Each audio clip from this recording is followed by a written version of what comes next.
The Fallout franchise of video games and now TV shows loves to remind us that war never changes. And while that may or may not be true, the technology leveraged in warfare definitely does. And one of the most standout bits of warfighting gear we get in this franchise has to be the power armor. Power armor in this case being their name for powered, armored exoskeletal suits that enable the operator to absorb massive amounts of kinetic punishment, all while enhancing strength, endurance, and situational awareness.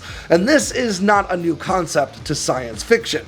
We've seen depictions of powered exoskeletons in everything from Marvel's Iron Man to the Exo Squad, a cartoon I watched when I was a kid. But back in 2013, the US Special Operations Command, or SOCOM as we often call it, decided to bring power armor into the real world. And while at the time it was most commonly compared to Iron Man's suits of armor, thanks to the popularity of the MCU at the time, these days Fallout's power armor actually offers us a much more realistic depiction of what SOCOM's power armor suit really could have been. So let's talk about SOCOM's TALOS program, short for Tactical Assault Light Operator Suit, because power armor may be scary to begin with, but it's a whole lot scarier with a Delta operator inside. I'm Alex Hollings, and this is Firepower.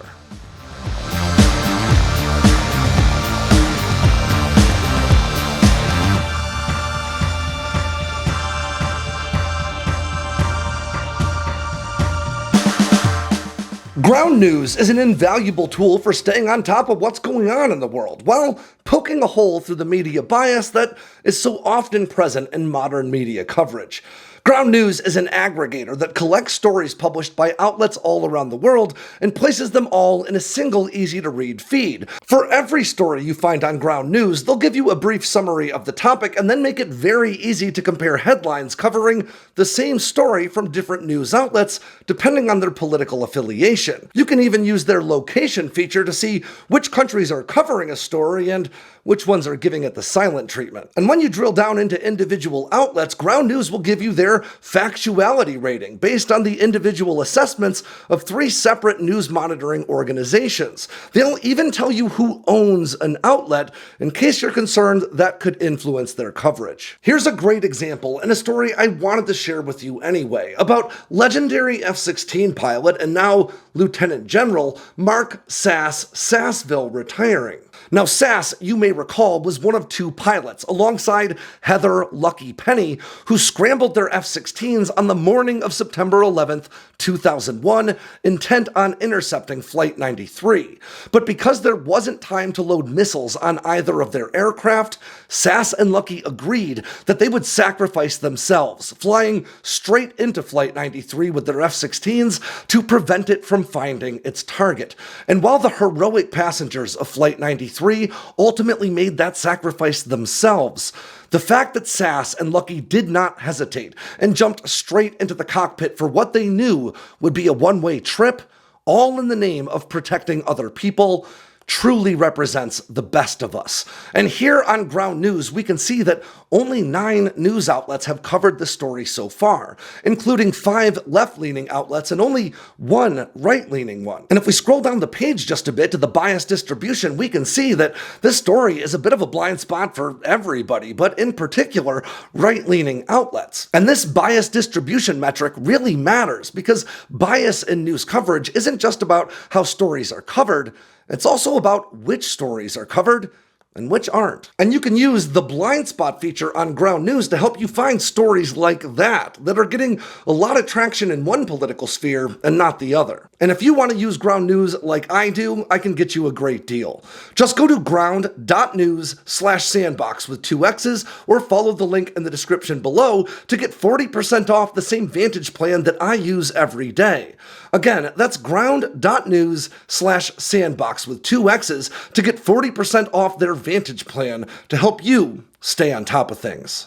With the recent success of Amazon's Fallout series, power armor has come back into vogue as a seemingly logical extension of today's combat technologies, with the lore of the franchise depicting these nuclear-powered mechanical suits as the technological advantage that allowed American forces to repel a Chinese invasion of Alaska in the story's fictional future. Now, as I mentioned up top, armored exoskeletons like Fallout's power armor are certainly nothing new in the realm of science fiction, with depictions of similar technologies popping up in some of the world's most beloved franchises, from the P-5000 powered workloader that Ripley used to do battle with the Alien Queen, to the aforementioned Iron Man suit in the MCU.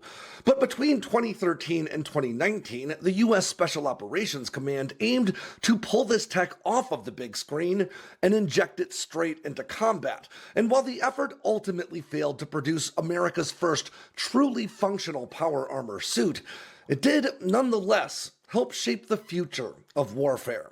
This effort, dubbed the Tactical Assault Light Operator Suit, or TALOS for short, could really be thought of as a long list of disparate technological programs, each focusing on different systems or technologies that would ultimately be married together into a groundbreaking new capability. Or, as the program's chief engineer, Colonel Alex McKelman, put it, the TALOS project is a United States Special Operations Command initiative with the goal of increasing battlefield survivability, capability, situational awareness, and lethality, while operating in high-risk environments, enabling new mission profiles, addressing historic casualty vulnerabilities, and decreasing the physical and cognitive load on the dismounted SOF operator.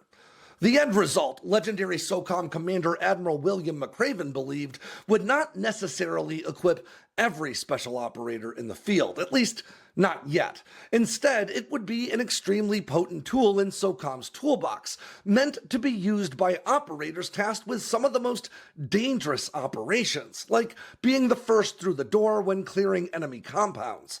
But like so many exotic technologies leveraged by special operators in the fight, the long-term implications of the TALOS effort extended well into the conventional force. After all, if SOCOM could get its power armor to work, it would only be a matter of time before other direct action elements of America's armed forces came calling.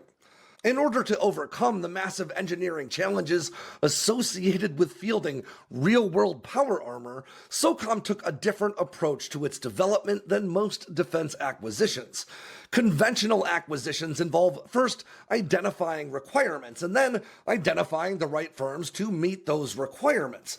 For TALOS, however, SOCOM established an innovation cell that could take a much more agile approach to sourcing hardware throughout both commercial and governmental sectors, using active-duty special operators as the program's advisors to make sure that the tech being fielded actually met the needs of those who would be wearing it in the fight. Now, because of the immense scale of this effort, the TALOS program had to be divided into 4 overarching objectives, each of which actually encompassed its own laundry list of technological efforts.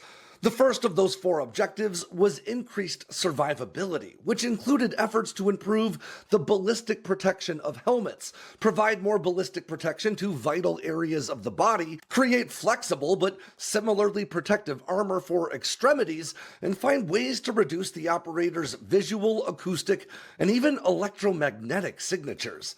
The second objective was to increase human performance, which included efforts to produce a powered or passively actuated combat suit to augment the operator's strength and increase their carrying capacity, all while minimizing reductions in mobility and range of motion in order to maximize mission duration. The second objective was to increase human performance, which included efforts to produce a powered or passively actuated combat suit to augment the operator's strength and increase their carrying payload while minimizing reductions in mobility and range of motion, as well as efforts to maximize mission duration, with a target of 12 hours of operation without the need to recharge or refuel. This objective also aimed to regulate the operator's body temperature while inside the armor through the use of cooling systems, efforts to monitor the operator's physical and even mental state, and efforts to provide medical intervention like using tourniquets or even administering aid through auto-injectors, which I happen to know for a fact happens to be a perk in Fallout 4. The third objective focused on increasing the operator's situational awareness, and was divided into two subcategories. The first was enhanced video and audio awareness, which included an entity disposition display, which could identify friendly, enemy, and civilian personnel, as well as any potential objectives in their heads-up display, along with an enhanced multispectral display for night vision operations. This objective also placed a focus on overcoming two of the biggest issues warfighters face when wearing large headgear, namely, minimizing any reduction in their peripheral vision and ensuring the person inside the helmet maintains 3D audio awareness so that they can triangulate the relative location of where sounds are coming from, something we sort of take for granted until we put a helmet on. Finally, the fourth objective was to increase surgical lethality by augmenting the operator's target detection capabilities and improving the lethal accuracy of those wearing the suit. Now, in order to accomplish these lofty objectives, the program divided the suit itself into 6 functional areas, starting with the exoskeleton itself, which was made of titanium and aluminum and included around 40 separate joints to retain as much mobility and flexibility as possible, with 14 of those joints supported by powered assistants, including the knees, hips, ankles, shoulders, and elbows. In order to make those joints function effectively, this also included research and development into control theory algorithms to match the operator's intent to mechanical motion. The second functional area or module was power, which arguably represents the biggest engineering challenge of this entire effort. This area of focus included the development of what SOCOM called an advanced battery solution, as existing battery technology simply could not produce enough power for long enough durations for a system like TALOS to really meet their requirements. This module also include the development of armor distribution manager and lab insertion vehicle tethers, which would allow the suit to be powered by commercial generators or even by nearby vehicles. Of course, the exoskeleton and power production wouldn't matter if the operator just gets killed. So the next module, armor, was just as important, if not even more. As SOCOM explained at the time, standard helmets and body armor worn by special operators in the field usually only cover about 20% of the body. Using the same materials to armor an operator's entire body would weigh in at around 500 or even 600 pounds. Of course, adding weight meant adding power requirements, so an emphasis was placed on finding lighter ways to provide even greater protection. This module included a focus on novel armor shapes that might protect against threats even better than the existing Special Operations Forces Personnel Equipment Advanced Requirements, or SPEAR ballistic plates that they wear today. The armor module included a ballistic helmet with mandible made of ultra-high molecular weight polyurethane, or PE, improved helmet padding to absorb shock, ceramic chest and lower abdomen plates, and an ultra-high molecular weight PE armor shell. And then the fourth function module was the base layer, which included a full-body sweat-wicking garment worn under the exoskeleton that was flame-resistant and, importantly, launderable, as well as thermal management systems comprised of microtubing that would circulate warm or cold water around the operator's body to compensate for extreme environmental conditions. And this was especially important when we're talking about wearing a big suit of armor in a combat environment like, say, the Middle East. The base layer module also included physiological monitoring, padding for the exoskeleton, and even soft armor for added protection below the exoskeleton's ballistic plates. The fifth module was Command, Control, Communications, Computing, and Intelligence, usually known as just C4I. This included all the data processing and storage requirements for the function of this armored suit, as well as 2 Harris 7800 radios for voice communications, an MPU-5 radio for data transmission, and a long list of software suites required to leverage the hardware found in all the other modules. And finally, the sixth module was the helmet, HMT, and operator interface, OI. Now, this included the augmented reality display, motion tracking, micro displays for inbound data from things like drones, target acquisition assistance, and a whole lot more. These functions would be operated via a controller on the chest with between 7 and 9 buttons for various communications controls, an 8-button forearm controller with a fingerprint reader, and another 4-button wireless weapons controller. When combined, the result would be a game-changing piece of kit that would allow special operators to absorb a great deal of kinetic punishment while performing superhuman feats of both strength and endurance that were, at the time, pretty inaccurately compared to an Iron Man suit. But, as I said before, would be better compared to the power armor we see in the Fallout franchise. These suits wouldn't fly, and honestly would be pretty clunky, but their combination of strength, protection, and improved situational awareness would have made the user into a veritable tank on the battlefield, but one small enough to enter doorways, clear rooms, and a whole lot more. As you might guess by now, looking over that long list of technologies that needed to be invented or matured in order to make the TALOS power armor work, SOCOM may have bit off more than they could chew. While the first prototype suits were initially meant to be fielded by 2018, repeated technical setbacks and program delays hamstrung the effort continuously. I'm going to quote Maeve Garrigan, the CEO of the Roper Corporation and the C4I team lead on the TALOS effort. We worked on integrating multiple radios, antennas, sensor feeds, and edge computing capabilities into a highly constrained suit design.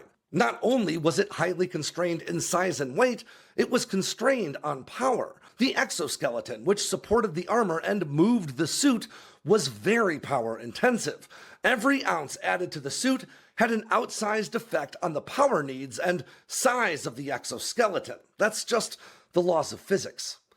Now, the exoskeleton itself soon ballooned to over 800 separate components as it matured across 4 separate prototypes.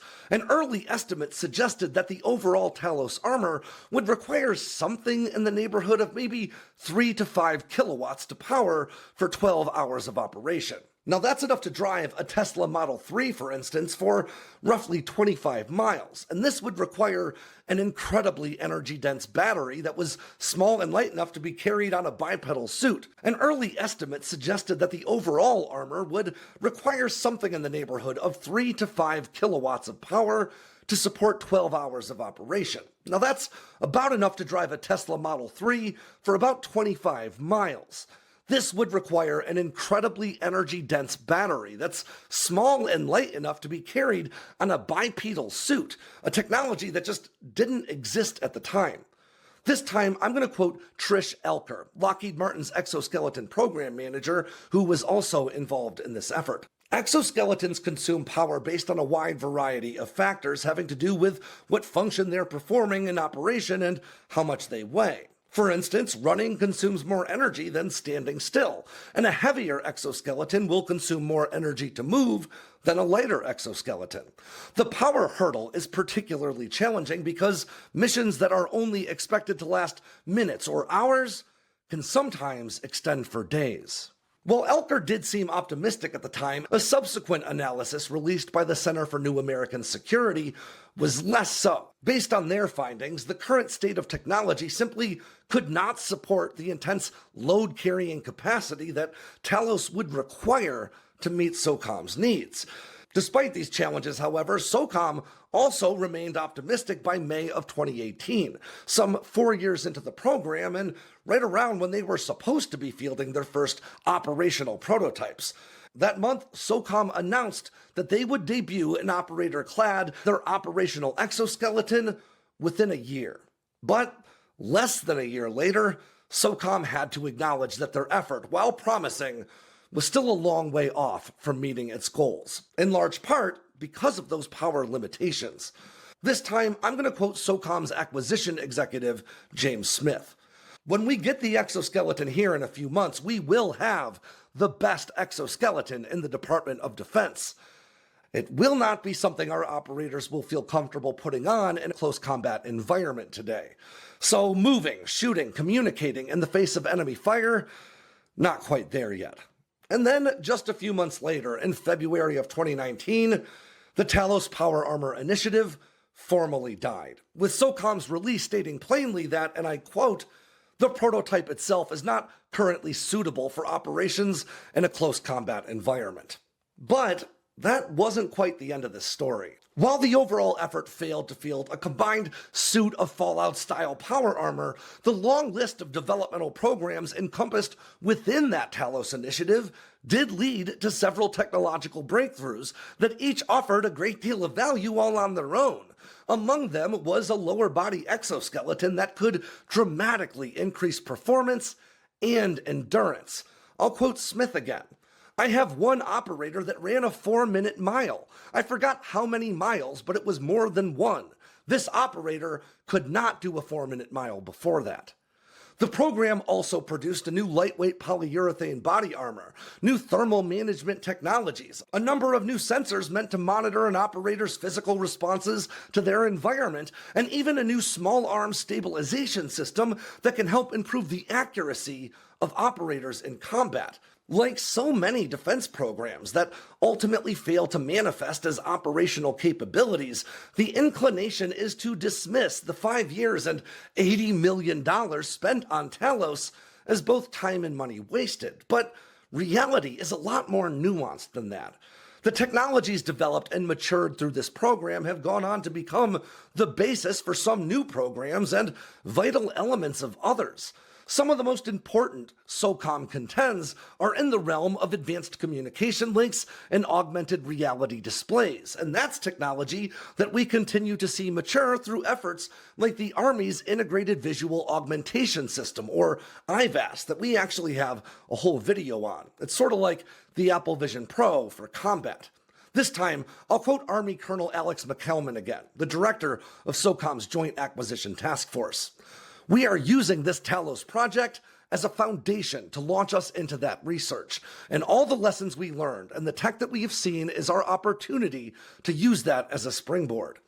And who knows, maybe one day in the not-too-distant future, we may yet see true Fallout-style power armor actually manifest, and if and when that day ever does come, it will almost certainly be standing on the shoulders of past efforts like TALOS." And with that ends yet another edition of Firepower from Sandboxx News. I'm Alex Hollings. Make sure to swing by sandboxnews.com today and every day for all the latest in news, entertainment, and motivation from all around the force. If you got anything out of today's video, make sure to click like and subscribe down below, and leave me a comment so I know what I should cover next. And of course, don't forget to tap on that bell icon so you never miss a drop from Sandboxx News.